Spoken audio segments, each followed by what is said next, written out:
I am Michael Brent at Observe the Word, and we are interpreting Romans. Our text is Romans chapter 13, verses 1 through 7. Douglas Moo writes, "It's only a slight exaggeration to say that the history of the interpretation of Romans 13, 1-7 is the history of attempts to avoid what seems to be its plain meaning. That's not surprising with a text that begins, 'Every person is to be in subjection to the governing authorities,' and ends with, 'Because of this, you pay taxes.'"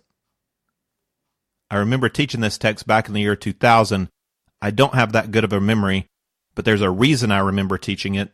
We were moving from Zagreb to Split and into a new apartment that was completely unfurnished. No oven, no refrigerator, no kitchen cabinets.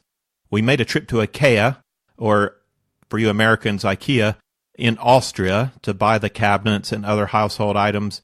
And I remember that agonizing decision at the Croatian border coming back of whether or not to volunteer information about what we were importing. I wasn't going to lie, but if I just kept my mouth shut, the guard might just wave me through. On the other hand, I knew it was my responsibility to declare my purchases, and I had Romans 13 blaring in my head, so I rolled down the window and handed over my receipt. Our lives are touched in hundreds of ways by the governmental authorities set up over us, from the local city council, the school board, to state or county authorities, to national authorities, in Europe, even supranational, the European Union. Our lives are affected by the decisions of these authorities, whether by speed limits or trash collection or recycling or school zoning, to the possibility of military draft or federal taxes. Our lives are affected. And it's really hard to get out of the simple reading of the text, though we'd love to. We don't want to get out of it just for the minor inconveniences or the minor expenses. There's serious issues that arise out of this passage. What do we do with an unjust government? What do we do with racist authorities or anti-Christian authorities or corrupt authorities or totalitarian authorities? Is Paul giving rulers divine right to treat their citizens however they please, and we're not to do anything about it? We're just to be sheep to the slaughter.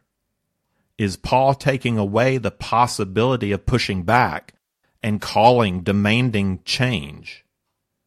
This is a short passage, and it has a broad range of application from major issues of human government to the smaller issues of everyday life in human society. Paul recognizes the need for us to give serious thought to this issue.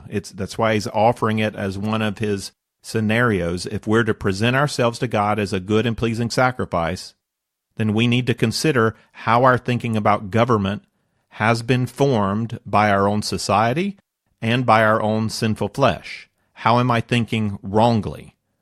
To present myself in society in a godly way, I need to be in the ongoing process of having my thinking renewed, so that I might be transformed more into the image of Jesus, so that I can live in society with Jesus as my model.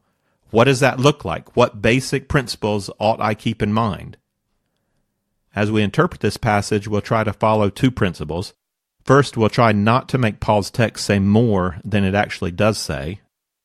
This is a very small passage on a very big theme, and it simply doesn't address so many of our questions.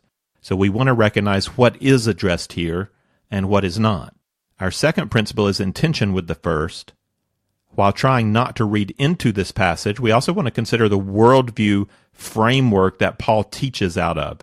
What is Paul's view of how the New Covenant community relates to human government? The purpose of the second principle is to place the passage into the context of Paul's teaching. And I'll make some comments about the larger gospel context after we consider the more straightforward meaning of the passage. So in Romans 12 through 15, the scenarios of application are not given in a flowing argument or exposition from one topic to the next. Still, the different scenarios do seem to have a logical order. For example, it makes sense that the exhortations to sincere love follow the challenge to participate in the body of Christ. Paul didn't take time to explain that connection, but the connection makes logical sense. If we're going to be a unified body, and each one of us is going to be contributing from differences and different motivations, we're going to need genuine love to make it work. When I say the logical link is not tight, what I mean is that Paul doesn't give us a flowing argument on the body and on love like he does in Ephesians 4, because his focus here is application, not explanation. So he gets right into the action. He's saying, present yourselves as members of the body and present yourselves in love. Now, the move to human government in the third scenario links back to the previous passage. In the exhortations to love, Paul made this statement, "Never take your own revenge, beloved, but leave room for the wrath of God, for it is written, 'Vengeance is mine, I will repay, says the Lord.'"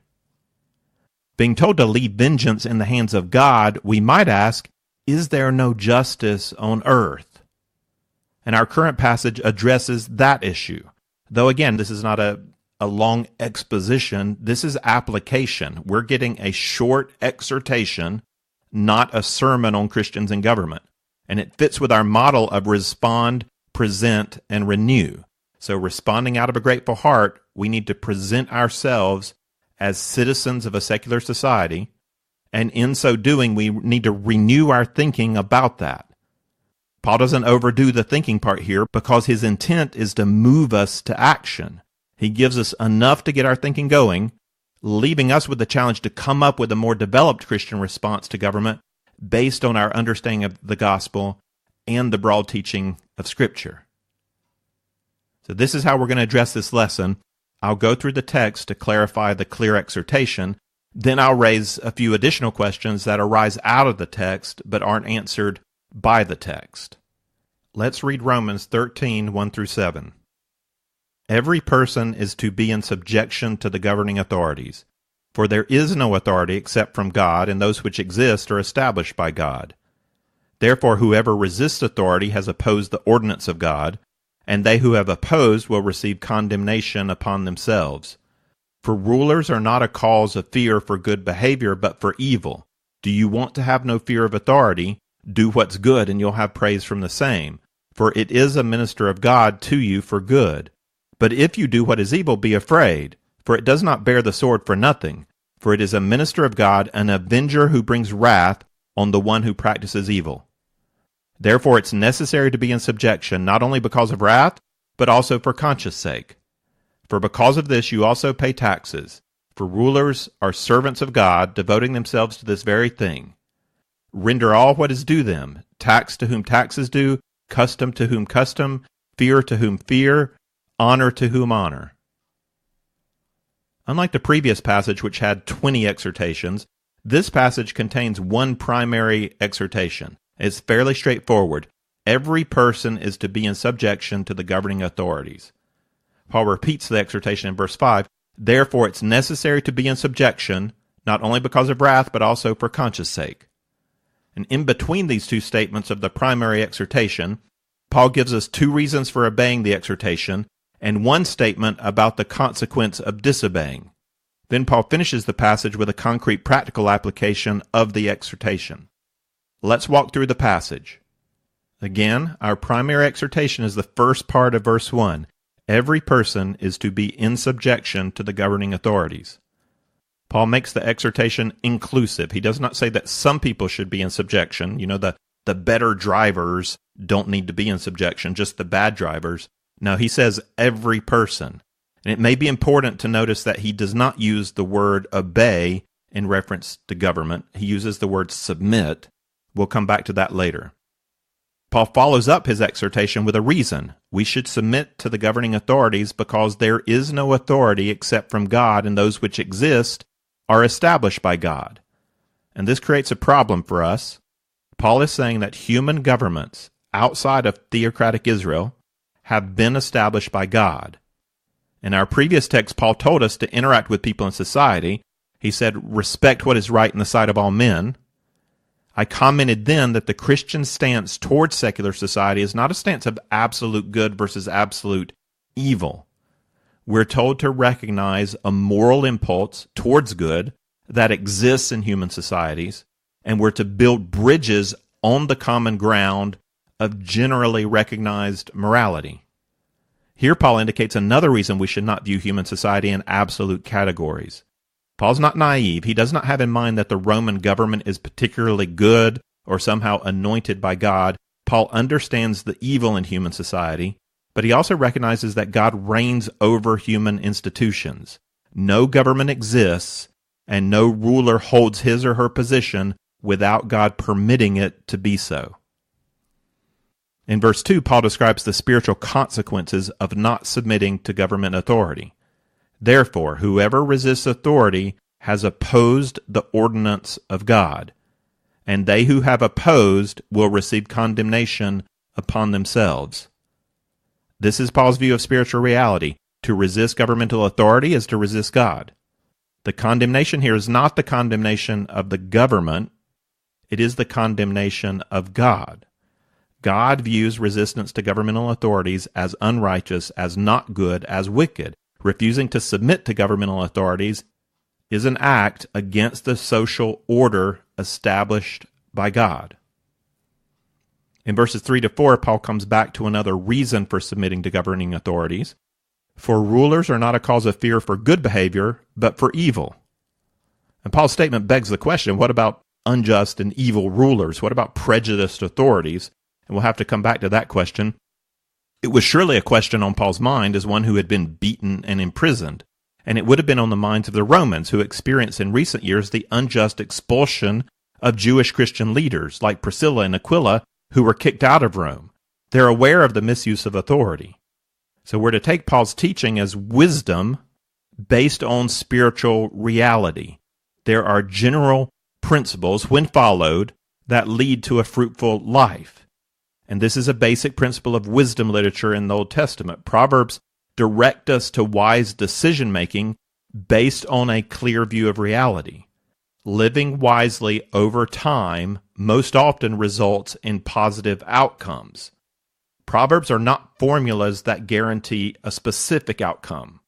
That's the entire point of the book of Job. The man who lived a righteous and wise life and did not experience the fruit and the blessings promised by Proverbs. It's not a formula or a guarantee, but a recognition of spiritual reality and a choice to live accordingly.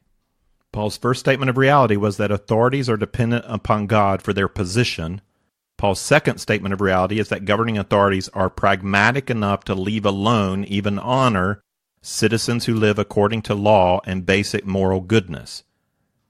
Now here's the rest of the text. Do you want to have no fear of authority? Do what is good, and you'll have praise from the same. For it is a minister of God to you for good. But if you do what is evil, be afraid, for it does not bear the sword for nothing, for it is a minister of God, an avenger who brings wrath on the one who practices evil.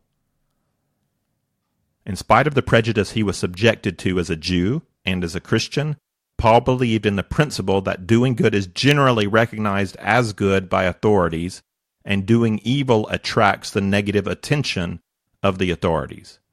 And we should interpret good and evil here, particularly in terms of law and order in society. Being hardworking, respectful of all men, a peacemaker in relationships, taking care of your parents and your children, treating cautiously and respectfully soldiers carrying swords. These are types of behaviors generally recognized as good in society and approved of by governing authorities. Theft, smuggling, public fighting, abandoning your family, desecration of temples, debasing authorities. These are some of the more obvious evil behaviors that would bring down the wrath of authorities. Human governments want order and stability. Often that's a good thing all around. Paul describes the governmental authority as an avenger of wrath on the one who practices evil. And this does not mean that the governmental authorities are therefore good. In chapter 1, we considered the case of Habakkuk, who struggled to believe that God's plan of salvation included Babylon as the avenger of wrath against wicked Judah. God said, "Believe it." And he was clear that his use of Babylon to bring about punishment was not based on the goodness of Babylon. They were not righteous heroes. They refused to accept their role as coming from God. They continued in their pride and idol worship. They abused their power, and they were punished later for it.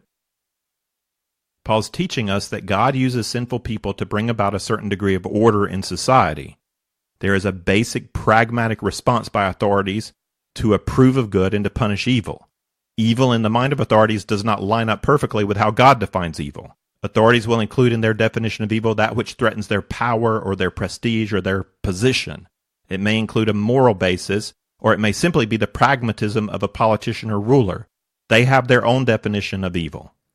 Still, it will overlap in many ways with God's definition, both because the image of God still leaves a moral imprint in people, and because true morality is pragmatic for society.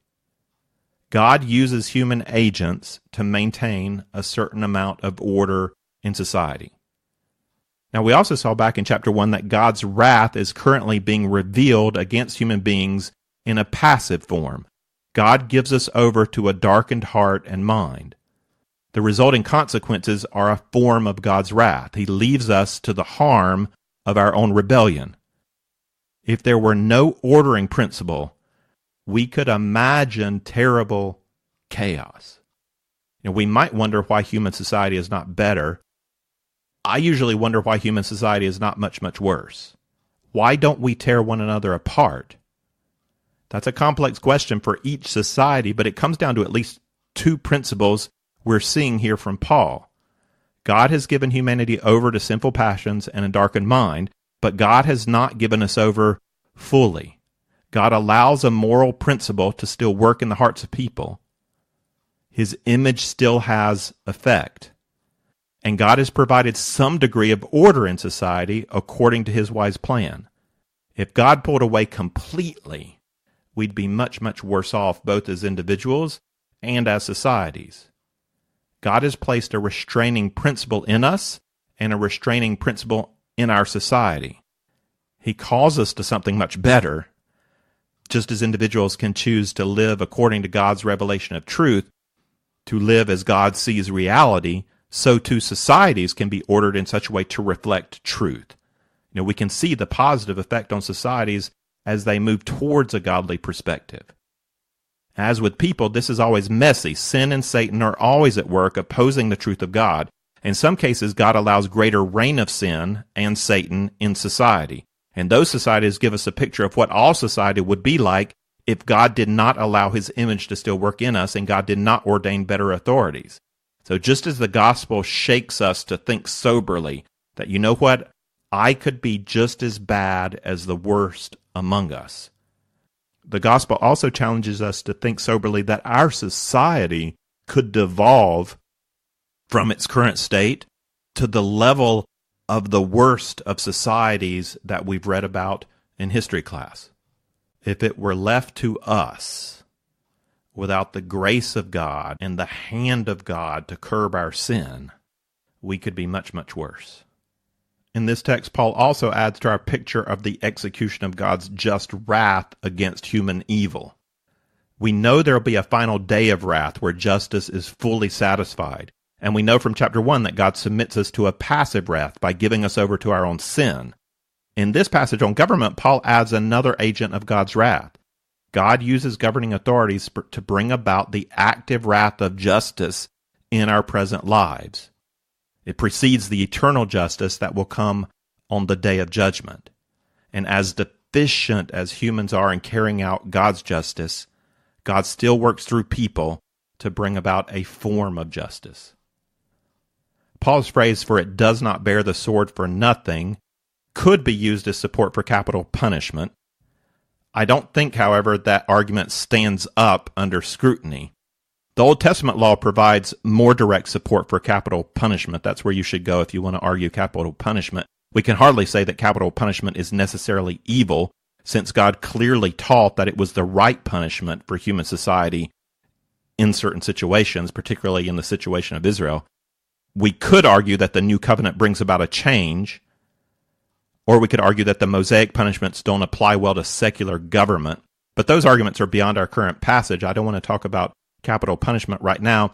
The reason I do not believe this text is a direct support of capital punishment is that the sword was seen less as an instrument of execution and more as an instrument of enforcement. So if we say that police officers do not carry guns for nothing, we're not supporting punishment by shooting. we're pointing out the right and need for policemen to enforce the law, hopefully without ever having to use their guns. So the reference to sword here is more likely a reference to the power to enforce law and to enact justice, and less likely a specific reference to the kind of punishment that would happen, or to execution.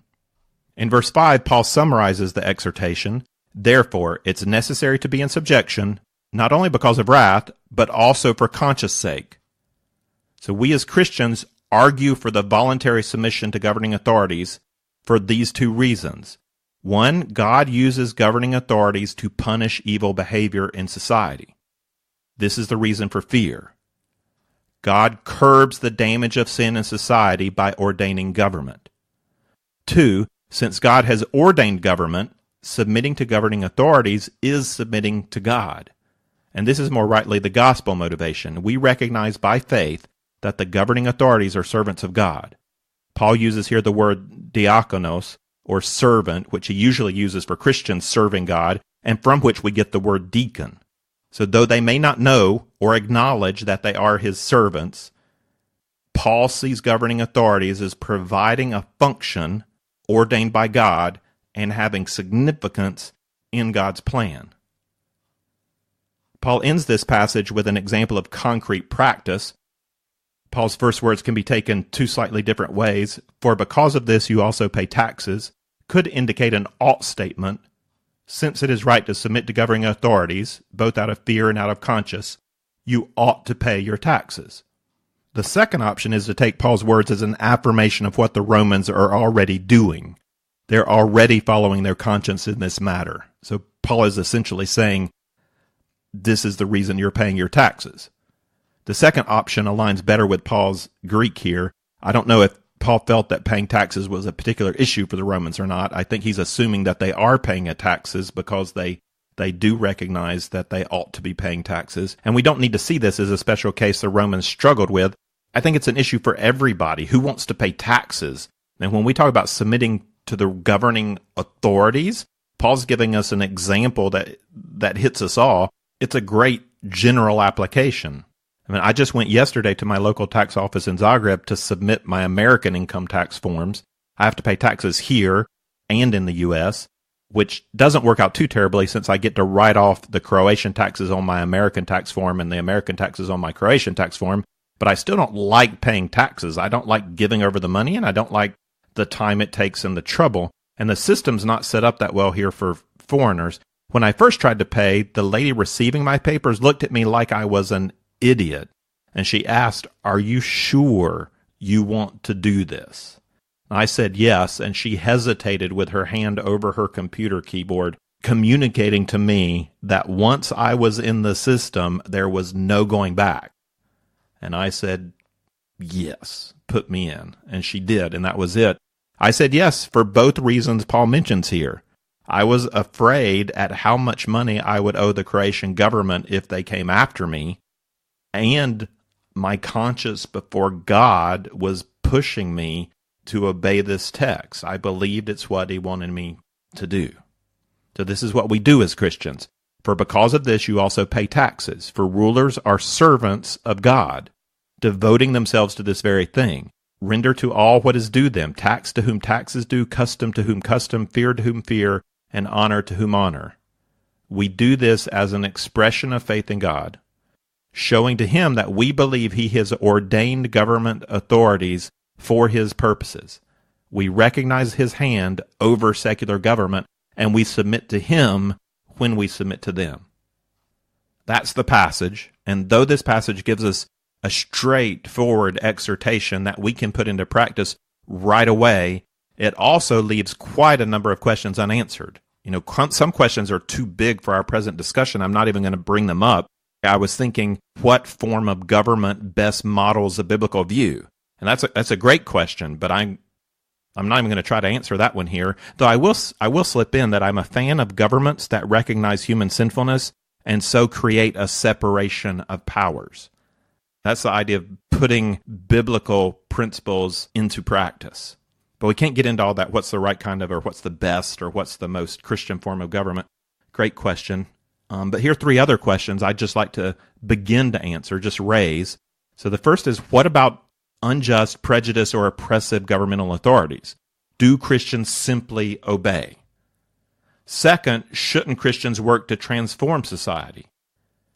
And third, what is the relationship between the church and secular society? What about unjust, prejudicial, or oppressive governmental authorities? Do Christians simply obey? Paul does argue for submission to governmental authorities, and Paul is aware that those authorities do evil things. He experienced himself officially sanctioned beatings and jail time. He knows that he exhorts submission to regimes that may provide good for society, but also do evil. He still says submit. He's not saying submit to good government authorities, because we'll never find them. He's just saying submit. It's when you submit to your father, you're just supposed to submit. Must we then understand Paul as saying obey in all things and take whatever the government dishes out? Well, not necessarily. It's interesting that Paul chose the word submit rather than obey. Submission shows acceptance of an ordered hierarchy of authority in society. Submission does not require the belief that the one being submitted to is always in the right or is acting out of godly motives. We can choose to submit to a higher authority, even when we disagree with that authority or when we question the motives of that authority. Submissions as Christians, however, always assumes an even higher authority to whom we owe first loyalty. We recognize only one God and one divine king. That was a huge problem for early Christians in the Roman Empire required to worship Caesar. They could not, and the government viewed that harshly as a forerunner to rebellion. We submit to God first, and only to human authority second. Now we're going to argue this makes us good citizens because our God in heaven has instructed us to submit to earthly authority. So we're prepared to contribute to society as though we're serving God. But this means we don't obey in all things. We ought not submit to governing authorities when we are ordered to act in a way that's evil or contrary to a clear moral command of God. Peter and John provided an early Christian example of civil disobedience when the Jewish governing council commanded Peter and John, "Speak no more to any man in this name." Peter and John responded, "Whether it's right in the sight of God to give heed to you, rather than to God, you be the judge, for we cannot stop speaking what we have seen and heard." Martin Luther King Jr. devoted intense thought to a biblical theology of civil disobedience, and he wrestled with how to submit to governing authorities while also standing up for justice. In his 1963 letter from a Birmingham jail, Dr. King wrote, "I submit that an individual who breaks a law that conscience tells him is unjust, and who willingly accepts the penalty of imprisonment in order to arouse the conscience of the community over its injustice, is in reality expressing the highest respect for the law." Now, Dr. King was prepared to take the consequence of his civil disobedience in a manner very similar to Peter and John. Dr. King also held deeply that the means do not justify the ends. He called Christians to civil disobedience against racial injustices that were directly contrary to the biblical teaching of equality. And leading others from his understanding of the gospel, he reasoned, we must develop and maintain the capacity to forgive. He who is devoid of the power to forgive is devoid of the power to love. There is some good in the worst of us and some evil in the best of us. When we discover this, we are less prone to hate our enemies. Now, well, that's the gospel. In his argument for submission to a higher authority, it combines the genuine love passage from Romans 12:9-21 that we looked in the last lesson with respect for a human authority here in Romans 13:1-7. Okay, these are only some introductory thoughts on the issue of unjust government. There's a lot more to think about. It's not easy to answer. These are hard questions. But let me go ahead and introduce the next one. Shouldn't Christians work to transform society? Now, Dr. King gives us an affirmative answer to this question. Yes, Christians should work to transform society, and I think we all agree. Christians value order in society and also work towards the positive transformation of society. Christians ought to work for all kinds of change in society, for religious freedom, for protection of unborn children, for racial equality, for equal treatment of men and women, for help for the poor, for protection of the vulnerable, for the end of corruption in government, and so on and so on. And while we are promoting positive change in society, we must not forget to keep the main thing the main thing. The primary mission of the church is not the transformation of secular societies. And we can consider Paul and Peter and James. What did they go to prison for? What did they write about in their New Testament writings? What did they speak about according to the record of Acts? It is imperative that the church keep the main thing as the main thing and let other things flow out of that. Paul has spent here 7 verses speaking about government. Before that, he spent 11 chapters writing about the gospel of Jesus Christ. The gospel is the good news, and the gospel is all about Jesus. In this life and the next, salvation is not in government, and it's not in human society. Salvation is in Jesus. Jesus is the greatest need of every man, woman, and child. Love demands that we keep the message of Jesus central to our preaching and to our mission. Paul started this letter proclaiming how happy he was to come to Rome to preach the gospel. I am not ashamed of the gospel because it's the power of God for the salvation of everyone who believes, for in it the righteousness of God is revealed. In the conclusion of the letter, he says that he's preached the gospel from Jerusalem to Illyricum, and he can't wait to go on to Spain. Paul's mission is not primarily the transformation of human society, but the proclamation of the gospel of Jesus Christ and the establishment of gospel communities within society. Paul's not indicated in this letter that he sees the proclamation of the gospel as leading to the transformation of the society. You don't see that here. Paul emphasizes the transformation of the people of God within society. And it doesn't mean that Paul doesn't hope for positive impact on society. It's not an either or. Either we care for the poor or we preach the gospel. Either we protect the unborn or we preach the gospel. Either we protest racial inequality or we preach the gospel. It's a both and, with the important recognition that the proclamation of the gospel of Jesus Christ is primary. It's foundational. Everything else is built on that. It comes out of that. And we are responsible to society to keep the main thing the main thing. And that's clearly demonstrated in this letter by Paul. It is the gospel of Jesus Christ and the growth in love of gospel community.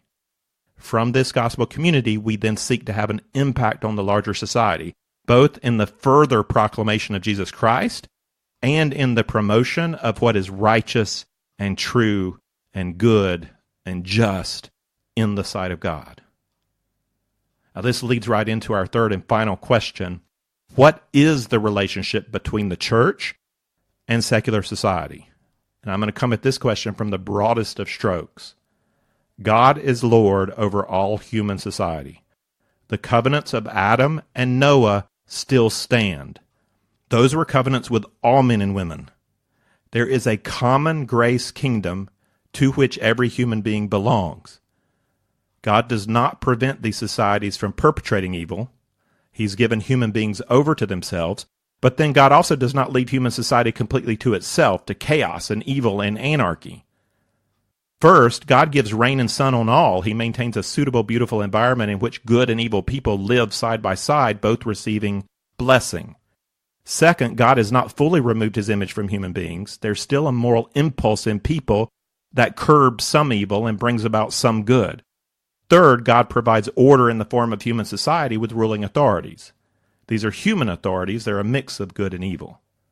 God is providing for the common grace society. Now, God's authority over the common grace kingdoms is seen in the prophets of Israel, who mostly direct their commands to Israel and to Judah, but who also frequently direct their judgments to the surrounding nations. Because God is God of all, curse and blessing are pronounced for superpowers like Egypt, Assyria, and Babylon, and regional powers like Philistia, Moab, and Edom. God is still the God of the superpowers that dominate the global scene today, and he is the God of the regional powers that surround whatever nation you live in.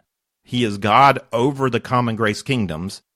If he wants Nebuchadnezzar to reign, Nebuchadnezzar will reign. And if he wants Nebuchadnezzar to go mad like a wild animal, Nebuchadnezzar will go mad like a wild animal. God directs the hearts of kings. God is in control. Now, after the Tower of Babel incident, God decided to go with a divide and conquer strategy. He would call into being a new nation, a special grace kingdom. And he made covenant first with Abraham and then with Moses.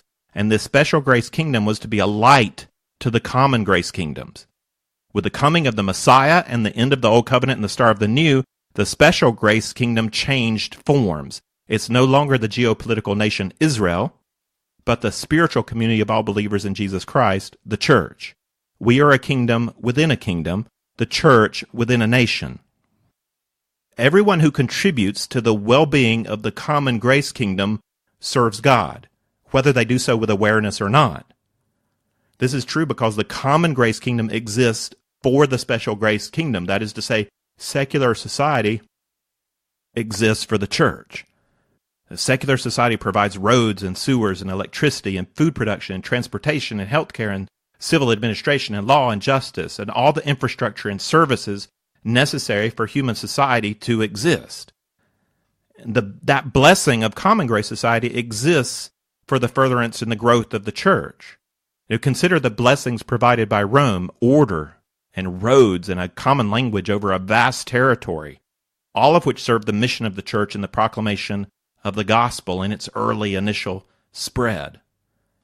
So every Christian, if you work in what might be called a secular job, so you're not a full-time Christian worker or missionary, you are working for God, building up the common grace kingdom, building society, building the infrastructure that allow us to live, and that even gives a context for the special grace kingdom for the church.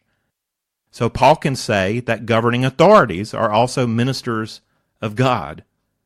And this is not a wholesale validation of their actions. It is a recognition of the importance of the common grace kingdom for human beings and for the church. We can also say that the special grace kingdom exists for the common grace kingdom. That is, the church exists for secular society. And I mean that in this way. God has instructed us not to separate ourselves out of society. We are to be a light to the world, a city on a hill. We exist to proclaim the glory of God and to call everyone back to true worship and to relationship with Him. And whether your primary vocation is for the building of the common grace kingdom or for the special grace kingdom, all of us who believe contribute also to the primary mission. We contribute to the mission of the special grace kingdom by living out the gospel wherever we are. And we contribute by offering ourselves as members of the body, giving our time and gifts and resources to God for the growth and mission of the church, of the gospel community. So again, I'm just touching on how the church relates to secular society, and you may have a different way of formulating or viewing this within the biblical story. So I'm just trying to get your thinking started.